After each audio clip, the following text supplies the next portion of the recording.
In January 2011, my brother and his girlfriend, they came back from a trip to Brazil. They participated in something called Guerreiros Sem Armas. In English, it means Warriors Without Weapons. Warriors Without Weapons is an experiential international leadership and social entrepreneurship training program, but with a slight difference. It's a more hands-on program.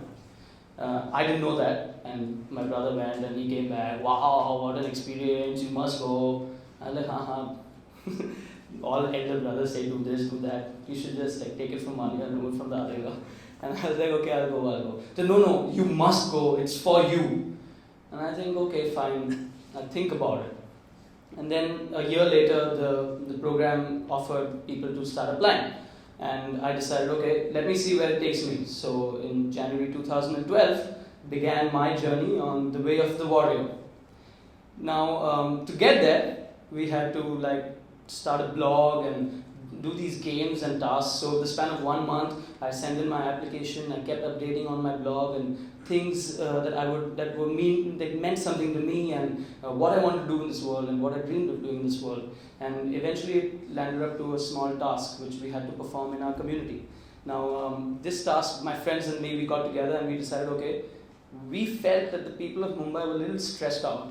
So we decided to just go randomly to certain parts of Bombay and make people laugh. And so we did that in a few places. We uploaded a video. The guys loved it in Brazil, and they invited us and on a full scholarship. So, wow.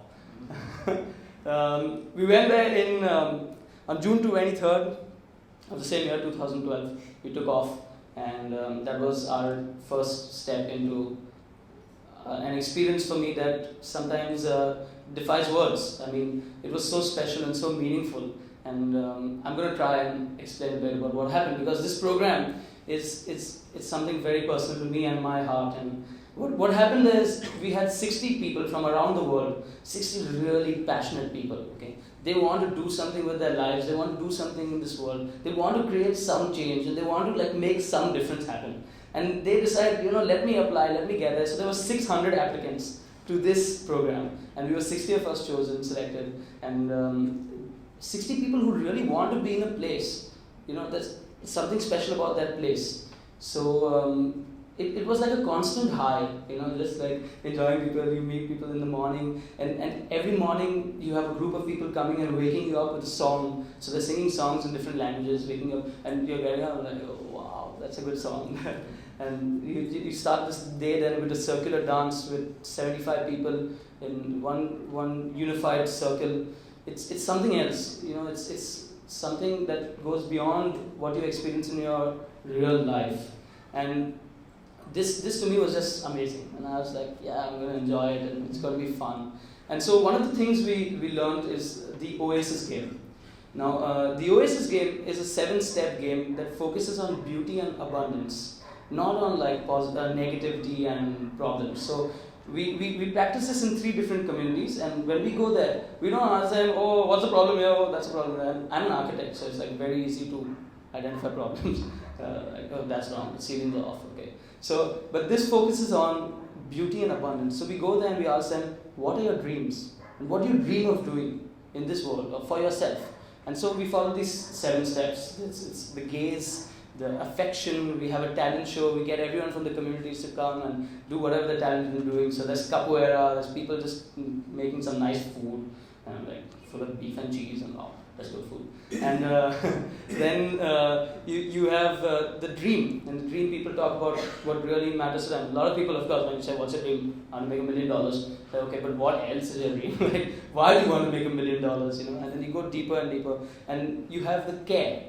And in the care, we combine all these dreams together to have one common dream. And this one common dream, we try and transform that into reality. So we then have the day of the miracle, and where we get together and we actually make this dream into a reality. So for example, one of the dreams in our community was to transform a wasted space into a garden. So we actually got people to get plants, and a lot of volunteers, a lot of the community members. We transformed that space in just 3 days of hard work. Alright, and so the Oasis game then focuses on celebration and re-evolution. You need to celebrate something you do and then evolve further. So how do you take it further? And along with the Oasis game, we had these indigenous Brazilian element games. So it focuses on earth, water, fire, wind, and eventually the fifth element, which is like heart.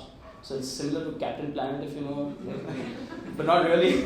So every week was these games, and so every week was a certain element, and we played once a week. We played this earth game and water game and fire game. So the water game, we went to a beach where and Brazilian beaches are really good. Not just because of the bikinis everyone's thinking of, but it's really good sand and like the water and the rivers meeting the ocean, and it's cold. It's winter time in June over there. Now July, and the water levels are rising. And for 2.5 hours, we are in a circle, standing close by each other, just chanting "Hey Annanna, Hey Annanna, Hey Annanna, Hey."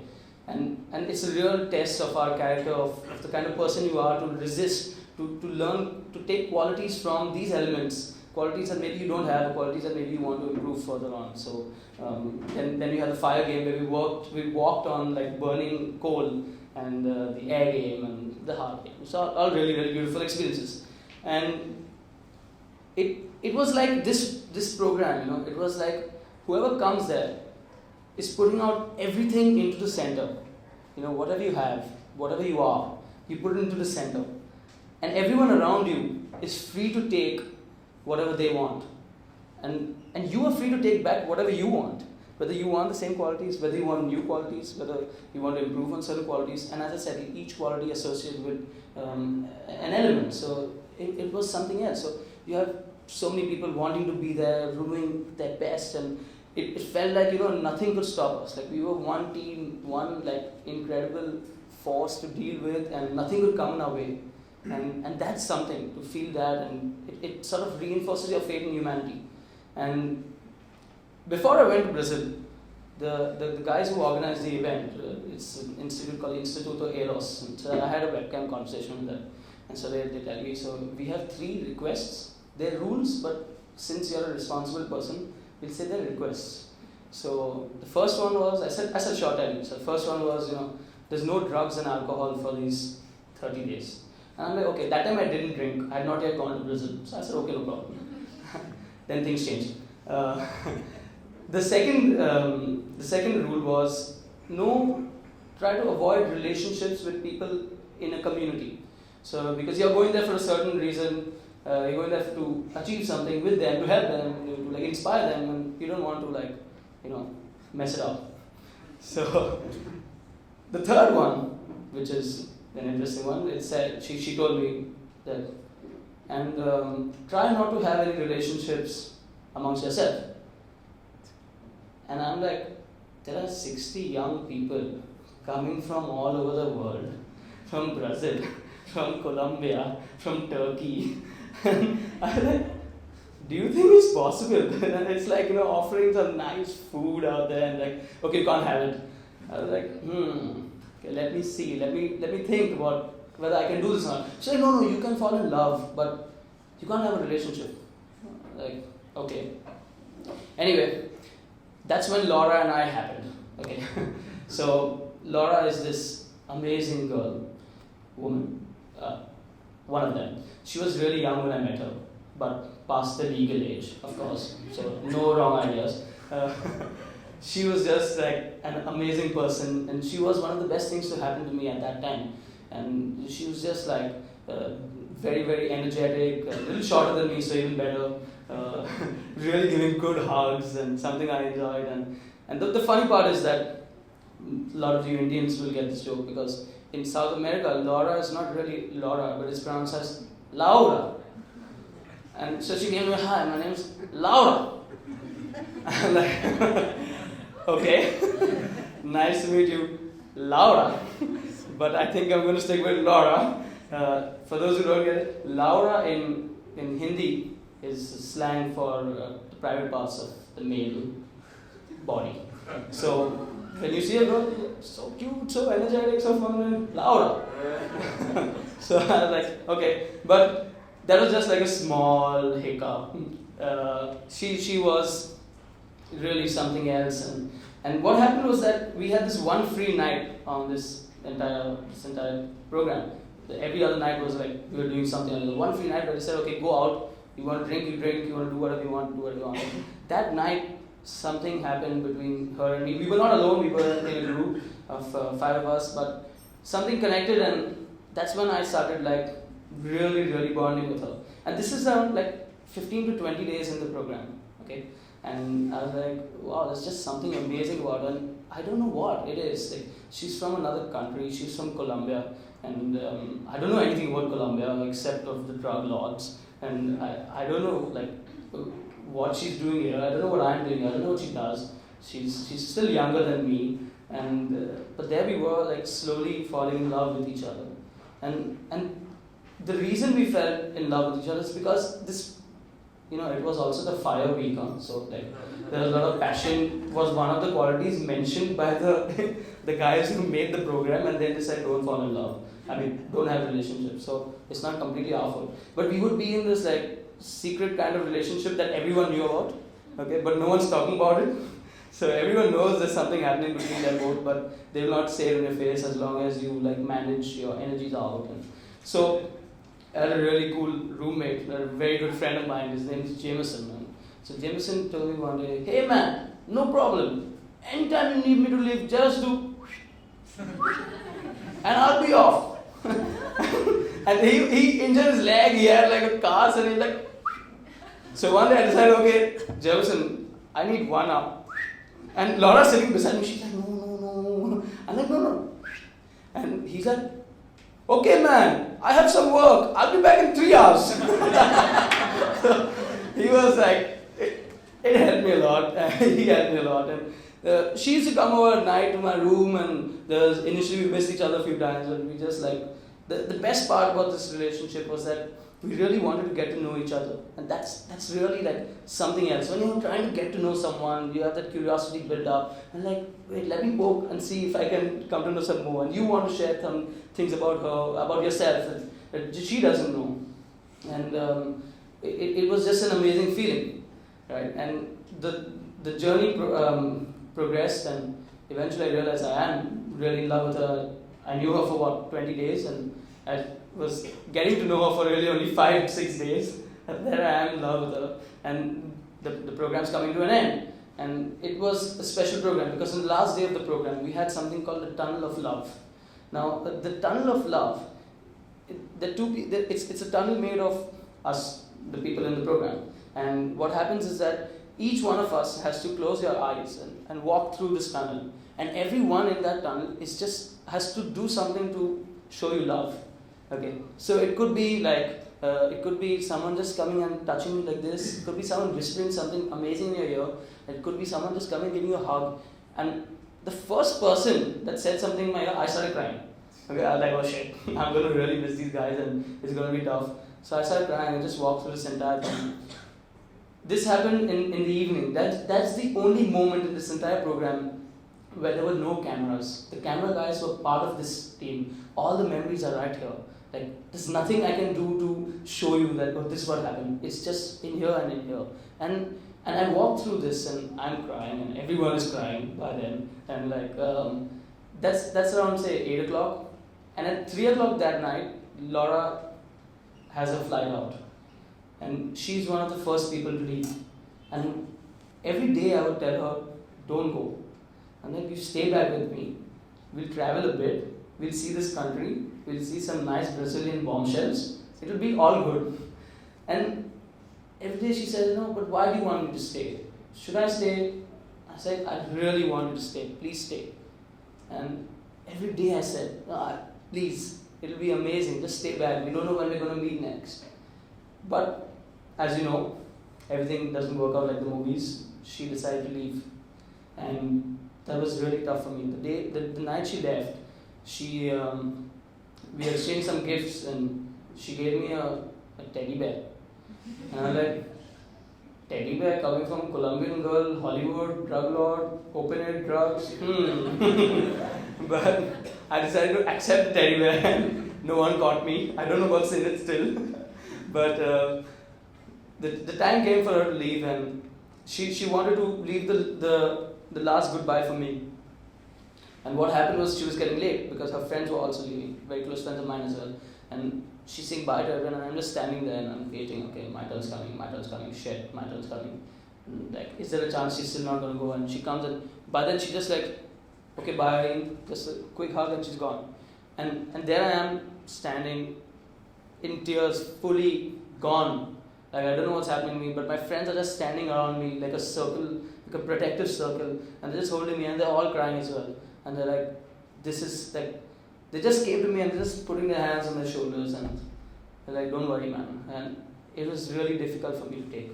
And it was what, 30 days of knowing her completely, 10 to 15 days of really in a relationship, maybe the last few days of being in love, and she's gone. Anyway, I went back to my room, I slept. Next day was a new beginning, as all goodbyes are. And I went out with some friends to a beach house where we were 15 of us. You know, one of my really good friends, Fernando, he was like a brother, he is like a brother to me still. And his girlfriend, Flavia, they took care of us like, I don't know how to say they took care of us, because no matter what I do in return for them will not be enough, you know. Those kind of people. And we went to his beach house, and over there, the good thing was that from 60 to 70 people, including the organizers, we came down to 15, then we came down to 10, then we came down to 5. We didn't go to like 60, 70 to like 1. That would have killed me. So, you know, it was an easy transition. And at this beach house, we kept going to the beach, we would dance over there, we would sing, you know, fantastic, fun, like enjoying with each other. But slowly, every 2 days, someone or the other left. And then we went back to their house in São Paulo, and another friend's house, Jameson, my roommate's sister's house. We would all be together every day. And one day we were sitting and we were at a barbecue of Flavia, her house. And we were just sitting there, and every day I would think, you know, we would have Skype conversation with Laura, and I would be like, I really need to see her again. Like, damn it, I really want to see her, but it was not possible. I didn't know how to make it possible. But that day, at Flavia's house at the barbecue, I decided, that's it. I want to meet her. I'm going to Colombia. So I called my friend and I say, listen, can you give me a piece of paper? So she gives me this blue paper. Alright, and I said, okay, give me a marker, and I start writing down. So I write on it, need donations to meet my love in Colombia. If you believe in love, please help. And I said, okay, now help me translate. And she's like, oh. And I'm like, no, please help me translate. So she's like, okay, so she starts translating, and I write quero ajuda in Portuguese. In Brazil they speak Portuguese. And I was like, okay. So one of the songs that I had learned, that I picked up during my time in this program, turned out to be this amazing, beautiful song that meant a lot to me. And that's the first song I woke up to actually in the program, sung by the organizers. And so what I did is, I took this piece of paper that says, you know, need donations to meet my love in Colombia. If you believe in love, please help. And I started singing. Meu amor, esse é o último oração pra salvar seu coração. Coração não é tão simples quanto pensa. Nele cabe o que não cabe na dispensa. Cabe o meu amor. Cabe 3 vidas inteiras. Cabe uma pendiadeiras. Cabe nós dois. Cabe até o meu amor. Essa é a última oração.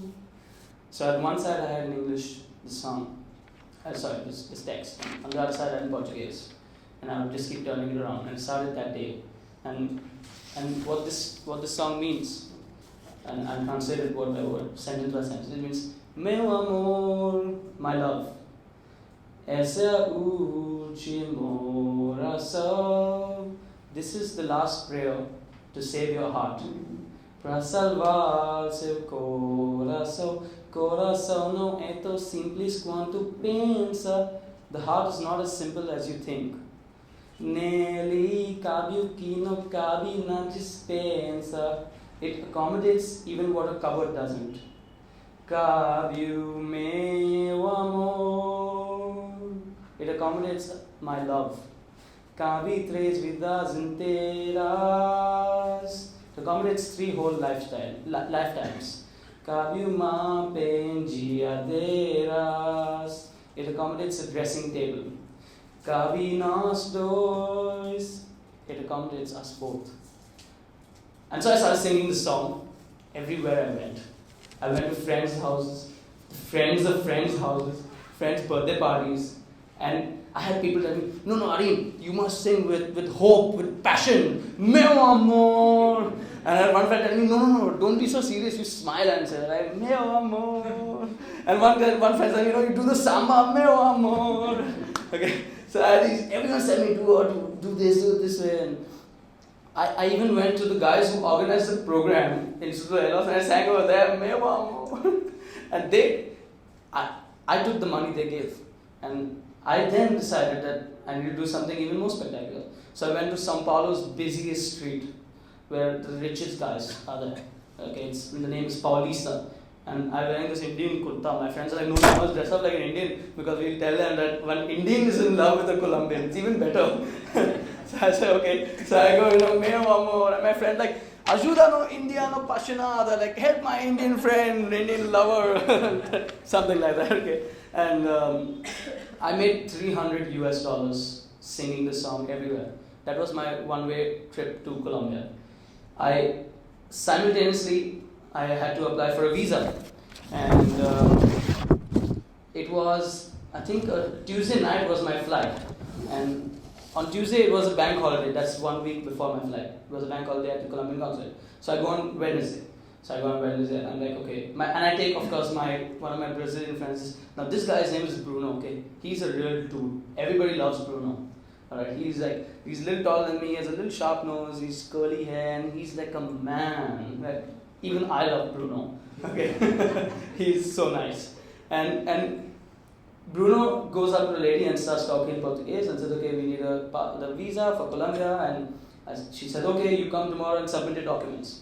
I said, alright. So I go the next day and I submit my documents. I think I submit my documents on the same day. It's a Wednesday. And she says, okay, you call us tomorrow, we'll tell you if everything's alright. So we call her on Thursday. And she says, there's a problem. It's going to take 15 days for your visa. And I said, why? And she said that, no, we have to send it to the Indian embassy. They will tell us whether you're a nice person or not. And then they'll send it back. I'm like, no, I'm a very nice person. I'm going for something else. They said, no, we have to do this. And I said, I was really, really dejected. Because I had taken the risk of already booking my tickets. That's the only way I could get the visa. It's a really interesting rule that you book your tickets first and then you get the visa. Or not. So I'm fully tensed and it's now Friday, and Friday I go with Bruno again, and she's just waiting over there with my papers, and she's like, where are you? I'm waiting for you guys so long. And I tell Bruno, it's all because of you, man, that you've done something to her. And she said, okay, you pay your money, when are you leaving? I said, Tuesday. And she said, okay, Tuesday morning you come, I'll give you your visa. And I'm like, okay, that's going to be a tense few days for me. And she said, but there's one condition, you need to get me an original letter from Laura. And I'm like, how do I get you an original letter from her? I'll get you a scanned copy. She said, no, it has to be an original letter from her. Then only I can give you the visa. So I then get in touch with her. I said, listen, you have to use DHL, send it urgently. Okay, Saturday, no letter. Sunday, no letter. We are in fact out of town. Monday, the whole day, there's no letter. And by this time, I pretty much accepted that I'm not going. And maybe that's it. Monday night, we're sitting at Flavia's house when she gets a call from the security guys down saying, you need to come down and sign a paper. A letter has come. And in that letter was the letter for me. And on Tuesday morning, I go to the embassy. And I give her the letter, and she gives me my visa, and I just start jumping, and I start hugging her, and she's like, oh, and she's like, and then I start singing to her, meu amor. And wow, and I was going to Colombia, a place that I had never even heard about much except for the drugs and everything else. And I was like, wow, this is going to be fun. And I decided, I'm going to reach Colombia, I'm going to hold this banner out, I'm going to put my camera here, and I'm going to start singing and record Laura and her reaction and just give her a nice hug. So I'm fully prepared, and I start walking out the airport, I'm like ready. I look around and there's no Laura. And well, she turned up 5 minutes later, and it was special. She was there with her mother, her brother, and then I went to her house. I met her full family, her aunts, her grandparents, her father, her father's new wife, everyone. And it was just amazing. But I needed to spend time with her, you know. Like, I knew her for 5-10 days. So I need to develop my relationship with her. And so finally, we decided to go to an amazing an amazing city in the north of Colombia called Cartagena. And Cartagena is situated at the Caribbean, and they have these amazing islands like white sand and like ladies in bikinis and like really beautiful Shakiras from close by, so you can imagine what I'm talking about. And so it's this amazing place, and there I am again on the beach, again with someone I really, really want to be with. And this is something beyond my dreams. It's the Caribbean Sea, you know. I've only heard this in those retro songs about the Caribbean Sea, and here I am, it's crystal blue waters, and the person I love. And I'm so happy to be there. And it's like there's nothing that can come now at that point, you know. And this time, in this relationship, I knew everything that was at stake. She had to go to university. I had to come back to India. She had to go to France University. That too, and she was young. And after having a good amount of failed relationships in the past, this time I was ready for it. I thought, you know, I'm gonna make sure that this works. So, it was 10 days that I spent with Laura in Colombia, and I came back to Brazil. I then spent another 5.5 months in Brazil, traveling around, being a very good boy, by the way, and like trying to be dedicated to Laura. And we lost touch eventually. She went to France, and it was really, really difficult for her to be in touch with me. And she had a lot of work to take care of. And she's one of those people, you know, if you're with her, she's with you 150%. But it was difficult for her to maintain that relationship on Skype, on email, because she just wanted to be with that person. And that made her even feel you know, no, I'm missing this person a bit too much. But she was amazing. And every time I think about her, I just think of only amazing things. Like, what an amazing time I had. And what an amazing journey. In Brazil, I traveled to eco-villages and met people who I'd meet on the road one day, and the next day I'm staying at the house for 1.5 months. You know, met people who are taking me out for coffee like this, and this is supposed to be like a really dangerous place, and things like that. And it just shows that if you have some faith and the proper belief that good things will happen. And so I came back to Brazil, and eventually I had to come back to India. But I left which was exactly a year back on December 18th. And I left with a really, really big hole in my heart. Because when I went to Brazil, it reinforced my faith in humanity. It made me meet people who genuinely care about this world. You know, it was not that I had not met these people. I'm surrounded by these people even in India. Because I believe I'm a very lucky person, meeting only the best people. But when I went there, it sort of reinforced that there are people everywhere in the world who want to do such things. You know, and it was just another experience, and it made me realize so many things. It made me learn to love more unconditionally, and that's what I share even today. I cannot even look back once and say, oh, you know, I didn't enjoy it, or she was so bad, we just stopped talking. Or no, I'm just smiling. I don't know what to say about her. You know, it was that kind of experience, and now here I am. In January 2014, just a month away, the guys who started this program have invited me again to go to Brazil to participate in an even deeper version of this program. It's a shorter one, it's for 15 days, but here I am, raising funds again, not singing on the road this time, but really, really wanting to be there. And I know one thing for sure, that I will meet amazing people. I may or may not fall in love. But if it's required to say that prayer again, I will do it again. Thank you.